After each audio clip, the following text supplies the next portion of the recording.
A very good afternoon to one and all. In this session, we will be understanding that how we can prepare our cash budget in MS Excel. So let's begin. The following data relates to ABC Limited. The financial manager has made the following forecast for the first 5 months of the coming year, commencing from 1st April 2023. For month April to August, sales figure is being specified. Other data: debtors and creditors balance at the beginning of the year are rupees 30,000 and rupees 14,000 respectively. The balance of other relevant assets and liabilities are cash balance 7,500, stock 51,000, accrued sales commission 3,500. 40% sales are on cash basis and credit sales are collected in the month following the sales. Cost of sales is 60% of sales. Next point is the only variable cost is 5% commission to sales agents. The sales commission is paid in a month after it is earned. The next is inventory is kept equals to sales requirement for the next 2 months budgeted sales. Trade creditors are paid in the following month after purchases. And finally, fixed costs are rupees 5,000 per month, including 2,000 for depreciation. You are required to prepare a cash budget for the month of April, May and June 2023 respectively. Also show total sales, creditors, total receipts and total payment information graphically. So let's begin. First and foremost, I need to specify the information that is already being there in the numerical. Opening debtors, opening creditors, opening cash balance, then we have opening stock balance, and finally accrued sales commission. So first and foremost, I need to specify the information which is already being there. 30,000, then 14,000, 7,500, 51,000 and finally 3,500 is my opening accrued sales commission. So first and foremost, I need to prepare a format for cash budget. Now, opening balance.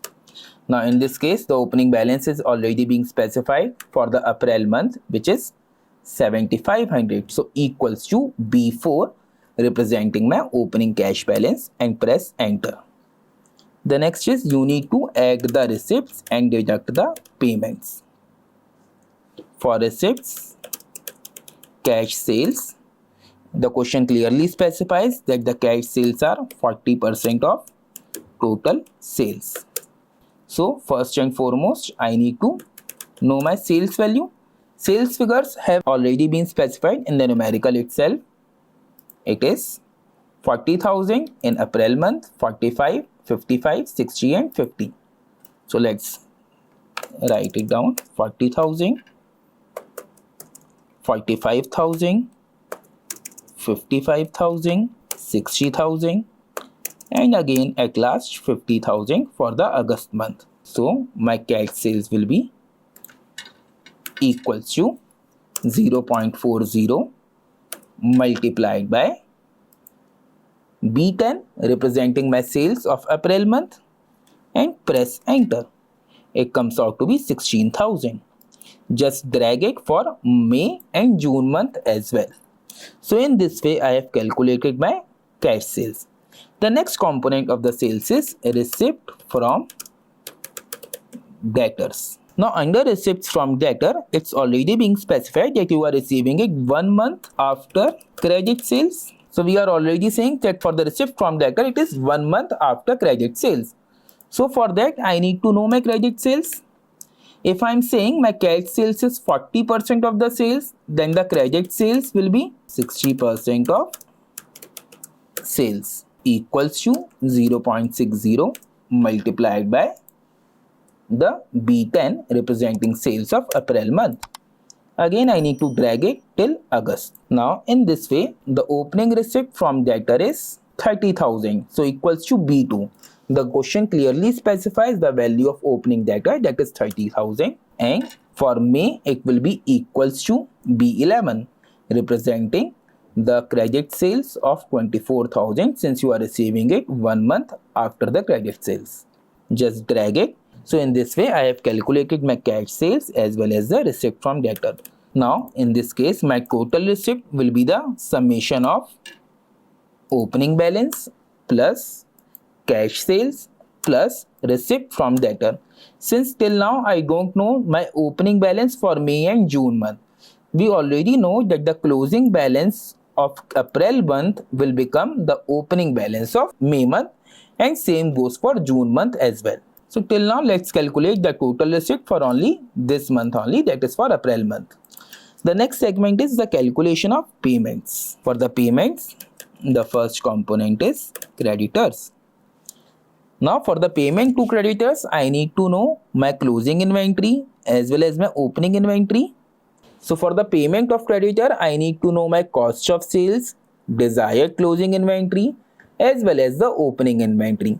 Then only I can calculate my purchases and finally the payment to creditor. So let's begin.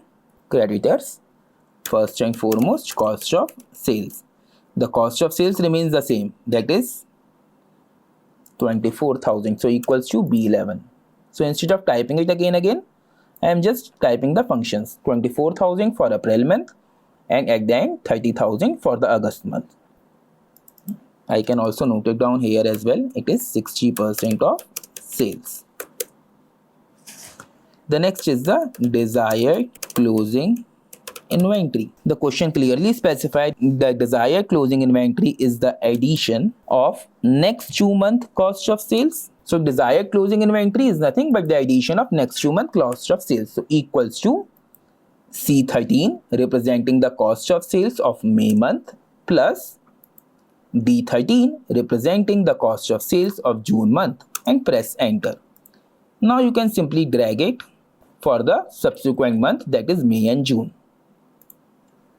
The next is the total of cost of sales plus desired closing inventory comes out to be 84,000, 96,000 and 99,000.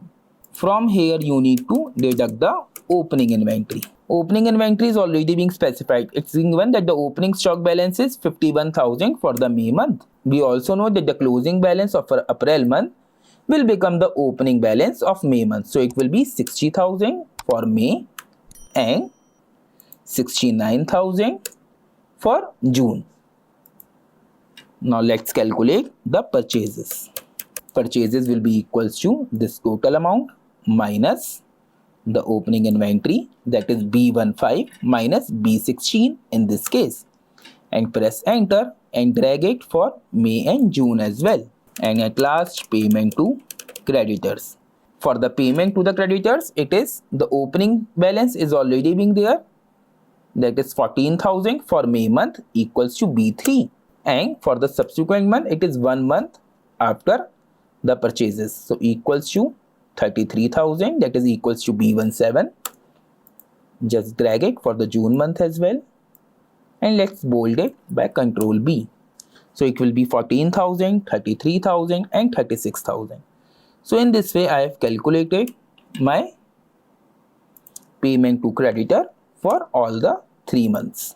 The next component is fixed cost. You already know that we don't need to include the depreciation here.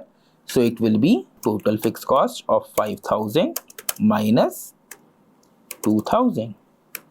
I'm just noting it down for the reference. So it will be 3,000.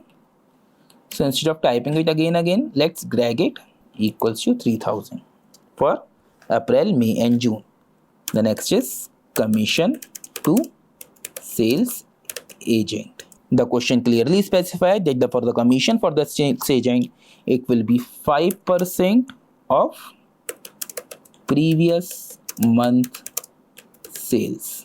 The opening balance is already being specified in the numerical, that is 3,500 for April month equals to 0.05 multiplied by 40,000. The previous month sale is 40,000 in this case, and press enter. It comes out to be 2000 rupees and simply drag it for the subsequent month as well. It comes out to be 2250.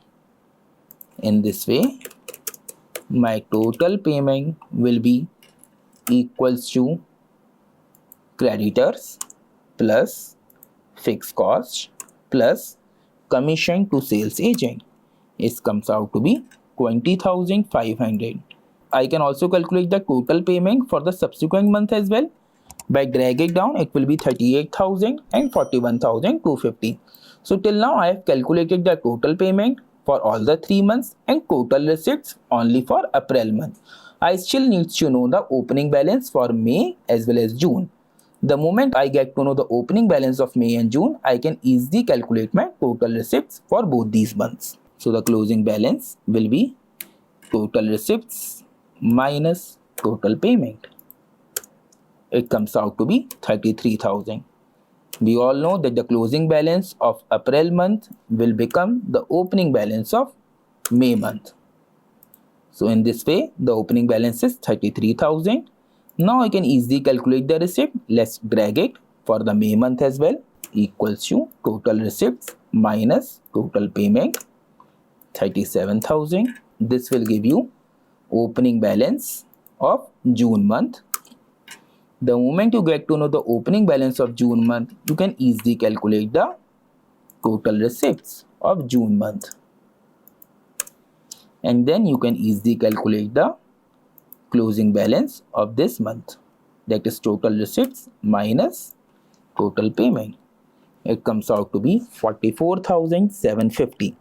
So in this way, we have prepared our cash budget for the 3 months, April, May and June.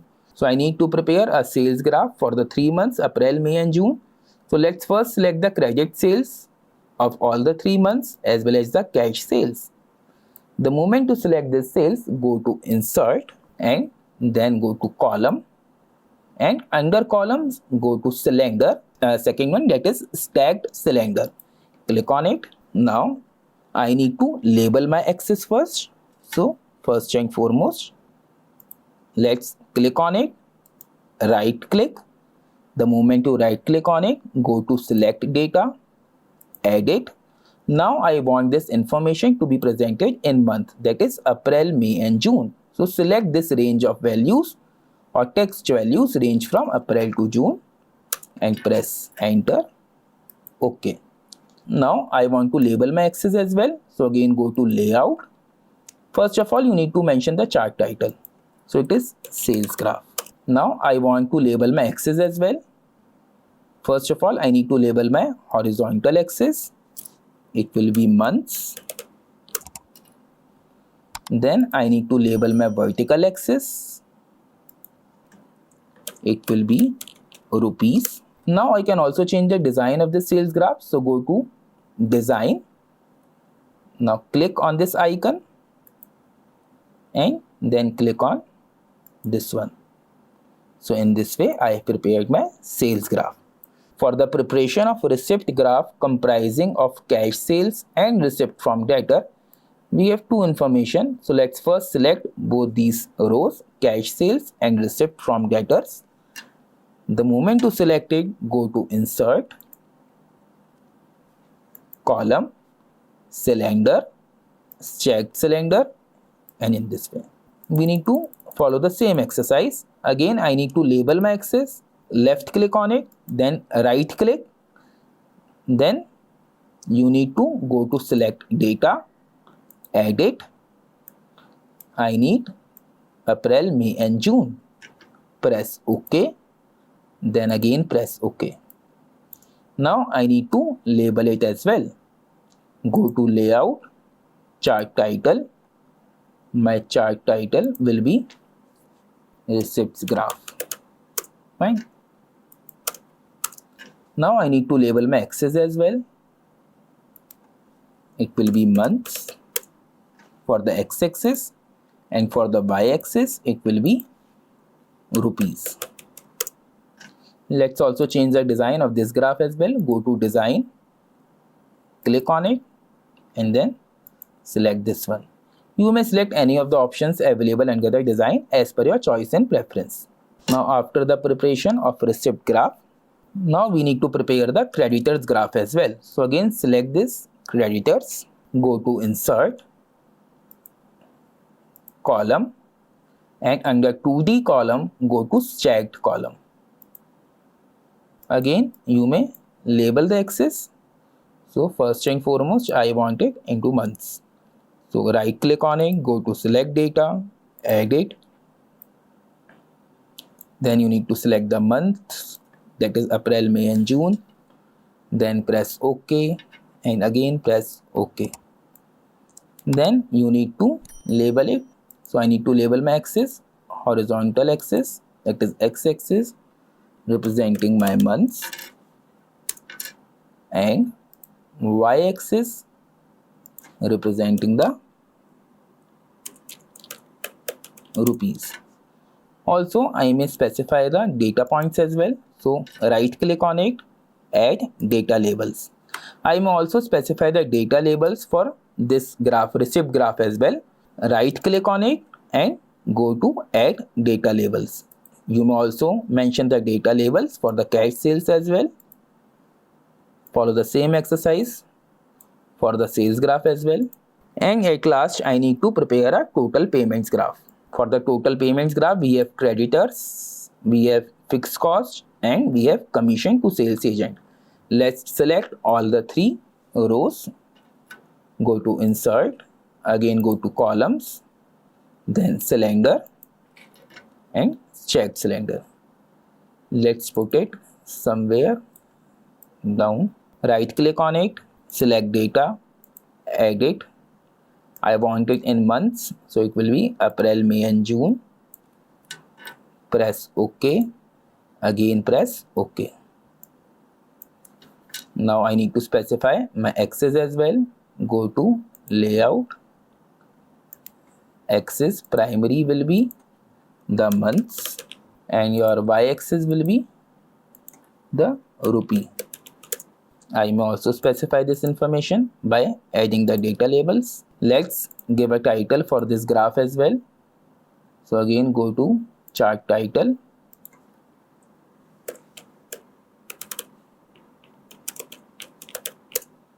So in this way we have prepared our cash budget, sales graph, receipt graph, creditors graph, and finally payments graph.